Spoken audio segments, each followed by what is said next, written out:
Tidak ada satu potong pun dokumen yang mengatakan Dewa Matahari lahir 25 Desember sebelum abad keempat. Jadi pernyataan Dewa Matahari lahir 25 Desember itu zamannya Kaisar Julius Simurtan. Kenapa disebut Julius Simurtan? Kaisar Julius itu abad keempat, hidupnya dulunya seorang Kristen, lalu membalik ke agama pagan, lalu membaca kalender liturgis Natal sebagai kalender Sol Invictus. Saya ngomong begini kita nanan juga, ini data beneran. Saya akan tunjukkan satu-satu datanya supaya clear gitu. Pertama, sebelum tahun 350 sekian, tidak ada satupun yang mengatakan 25 Desember itu adalah kelahiran Sol Invictus atau Dewa Matahari yang tak terkalahkan. Bahkan sebelum di Barat,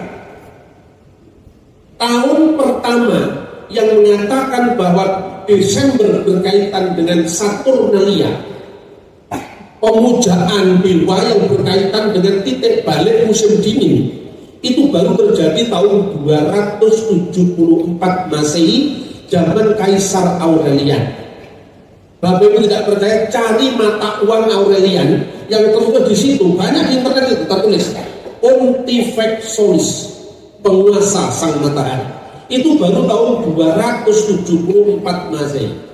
Natal sudah dirayakan tahun 126 Masehi, Misa 24 Desember di Roma oleh Paus Dioscorus. Sumbernya dari mana? Sumbernya ada di buku kuno yang berjudul Liber Pontificalis. Liber Pontificalis itu adalah catatan tentang pemimpin-pemimpin gereja Roma sampai generasi ke-8. Catatan kedua, tahun 160 Masehi, Uskup Theophilus di Kaisaria Israel sudah merayakan Natal. Dia mengatakan, marilah kita rayakan Natal yang akan jatuh pada tanggal 25 Desember beberapa saat yang akan datang. 160. Saturnalia, perayaan puncak musim dingin itu tahun 274. Ini tahun 126, 170. Baru kemudian di timur mulai dihitung. Siapa yang mengkanonkan pertama kali Natal menjadi perayaan gereja? Bukan di Roma, bukan di Konstantinopel, bukan di Antioquia, tapi di Alexandria. Catatannya di mana? Ini saya ngomong sejarah dulu, baru saya ngomong kitab supaya lebih mantap. Catatannya ada di dalam buku kuno yang berjudul Coptic Didascalia Apostolorum. Pasal 18 tentang perayaan-perayaan dan puasa-puasa. Dalam pasal 18 itu, zaman Paus Demetrius pertama, ini bukan Paus Roma, ini Paus Alexandria. Karena kita tahunya gereja kuno cuma gereja di Roma Katolik. Padahal ada gereja kuno di Konstantinopel, Ortodok Yunani, gereja kuno di Alexandria, Ortodok Koptik, gereja kuno di Antioquia. Untuk pertama kali murid-murid Yesus disebut Kristen di mana? Di Antioquia. Kisah Rasul 11 ayat 26. Itu namanya gereja Syriak Ortodoks. Semuanya masih ada, tidak pernah hilang dari muka bumi. Pasal 18 teks yang disebut Didascalia Koptik tadi mengatakan begini. Bunyinya begini pasal 18 itu. Ya ikhwatana, tahfutu fi ayyamil a'yad allati hiya idmilat Rabbina Yesus al-Masih. Wahai saudara-saudaraku, tetapkanlah pada hari-hari perayaan, yaitu Natal Tuhan kita Yesus Kristus. Wa kamaluhu fi kamsati wa isrin fi syahri tasi'il lati lil ibraniyin allati huwa tasi'u wal isrun min syahri rabi'i allati lil masriyin. Yang artinya,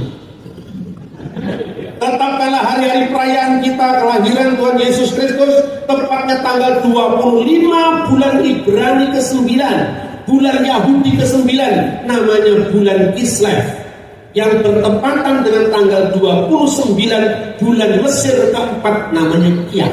Seluruh bapak gereja sebelum tahun 274 semua bicara tentang Natal. Sementara tidak ada sepotong pun dokumen yang mengatakan Dewa Matahari lahir 25 Desember. Sudah terlanjur mualaf, salah lagi. Datanya nggak karu-karuan. Bayangkan, tahun 125 catat, 160 catat. Koptik Didaskalia Apostolorum tahun 189 Masehi.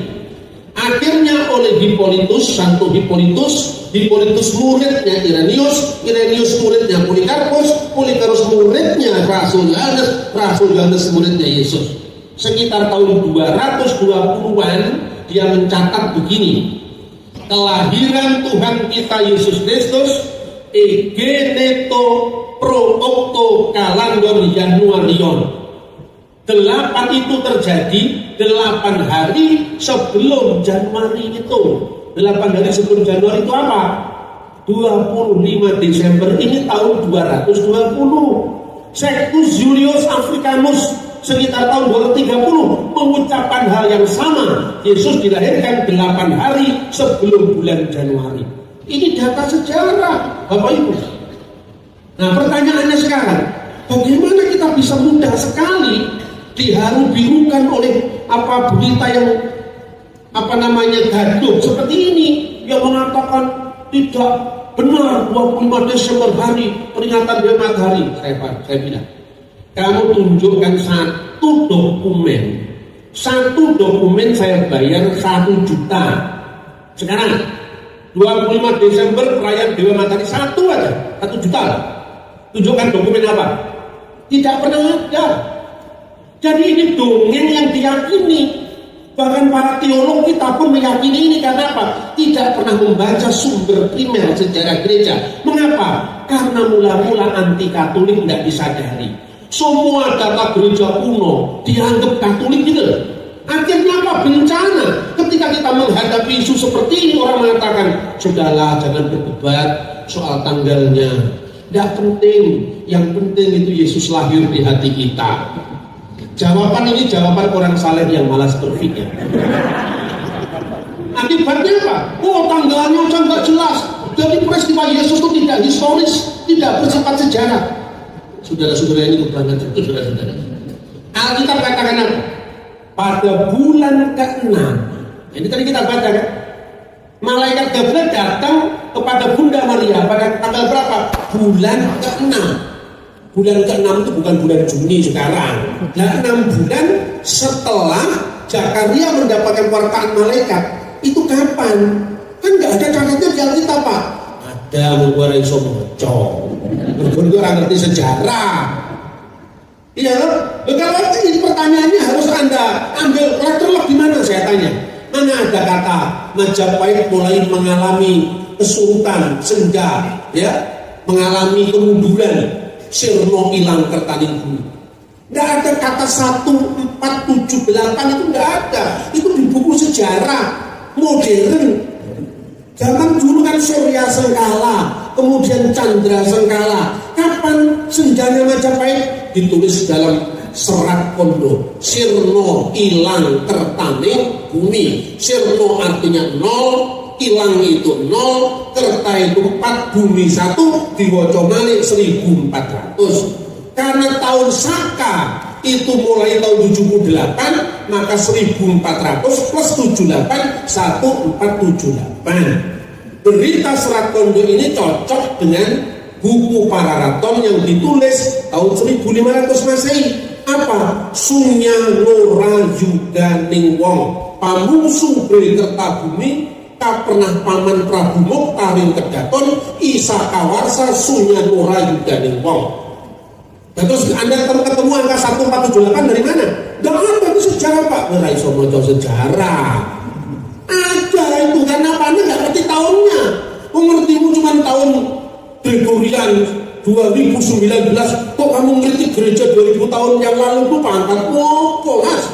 Makanya gereja jangan sampai gaduh. Kita harus bersatu menyatakan terang Kristus di tengah-tengah kepelbagaian gereja. Itu adalah tugas pewartaan Injil tanpa memandang gereja apa. Ini yang harus saya sampaikan. Makanya kita harus tahu kapan Zakaria membakar ukupan. Dibakar ukupan membakar jubah. Jangan lupa di gereja kuno juga ada jubahnya. Makanya di gereja ortodok ada dupa. Orang-orang Kristen modern nggak ngerti itu. Kok ada dupa Pak gereja? Terus saya jawab. Aku yang dulu ini, iya. Biarlah persembahan ini menjadi dupa yang harum di dupa lain. Iya loh, bener nggak? Artinya apa? Artinya kita ini jangan ukur yang lama-lama dari ukuran kita sekarang. Gereja itu punya sejarah yang panjang, ribuan tahun. Nggak bisa kita potong hanya munculnya gereja baru tahun 2000-an ini, nggak bisa. Catatan pertama tentang rotasi Zakaria panjang ceritanya.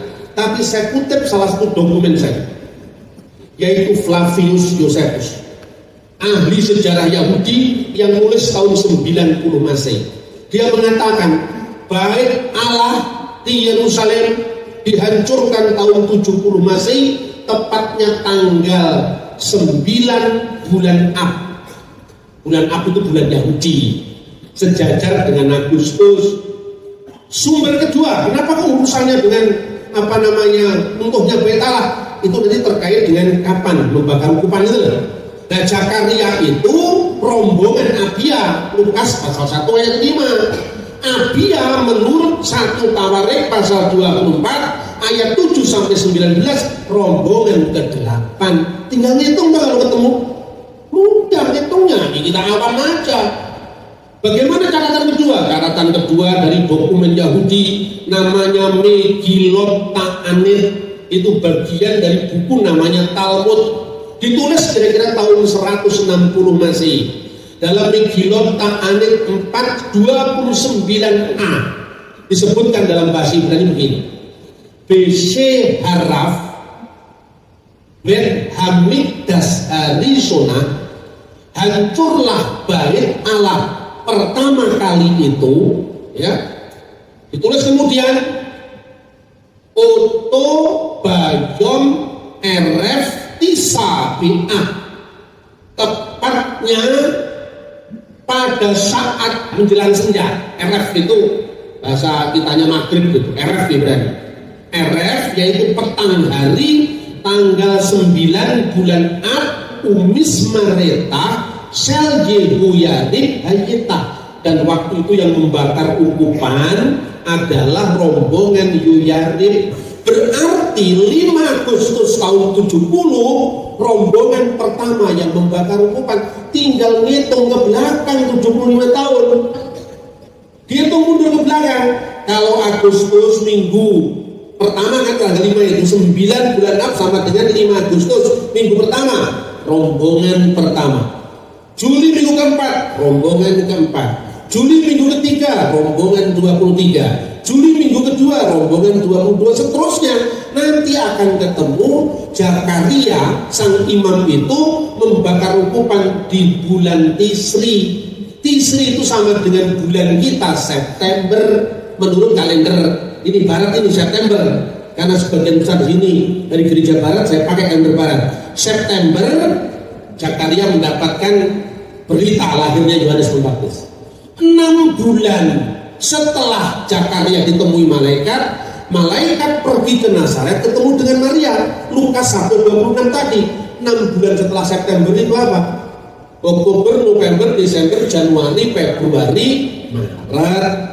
Makanya 14 bulan Nisan, Maria mendapatkan kabar gembira akan mengandung Yesus. 14 bulan Nisan itu sama dengan 25 Maret, Maria menerima kabar gembira. Usia kandungan berapa bulan Bapak Ibu? 9 bulan. 9 bulan setelah 15 Nisan atau malam 15 Nisan. Makanya karena Yesus lahirnya malam hari, makanya malam kudus, bukan siang kudus itu loh. Karena itu ada teksnya, ya toh? Malam tanggal 15 bulan Nisan, jatuhnya malam 25 bulan Kislev atau malam 25 bulan Desember. Itulah dasarnya sejak tahun 189 ditentukan Koptik di Daskalia Apostolorum. Sekarang ini banyak yang namanya berita hoax di internet. Katanya saya ini tidak percaya lagi dengan Natal 25 Desember karena ini Paus Benediktus ke-16 ngakusinnya. Ternyata apa? Ini ada web yang mencomot ucapannya Paus Benediktus ke-16, namanya webnya itu kiblat. Lalu Kompasiana yang mengatakan Paus sendiri nggak yakin Yesus lahir 25 Desember. Yang diragukan Paus Benediktus ke-16 bukan 25 Desembernya, tapi perhitungan atau selisih perhitungan Dionysius yang sampai 5 tahun ke belakang. Gitu loh. Jadi tahunnya yang diragukan, tetapi itu historis. Saya bilang hebat. Kapan sih Natal mulai dipersoalkan? Yang mempersoalkan itu bukan tetangga sebelah, kita sendiri yang mempersoalkan. Yang pertama kali itu sebenarnya dengan munculnya teologi liberal. Yang pertama kali mempersoalkan Natal itu seorang teolog Jermannya namanya Paul Ernst Jablonski tahun 1743 Masehi. Zamannya Paku Buwono itu baru dipersoalkan. Di timur, di barat tidak pernah ada keraguan sedikit pun bahwa Yesus memang dilahirkan pada malam 25 Desember.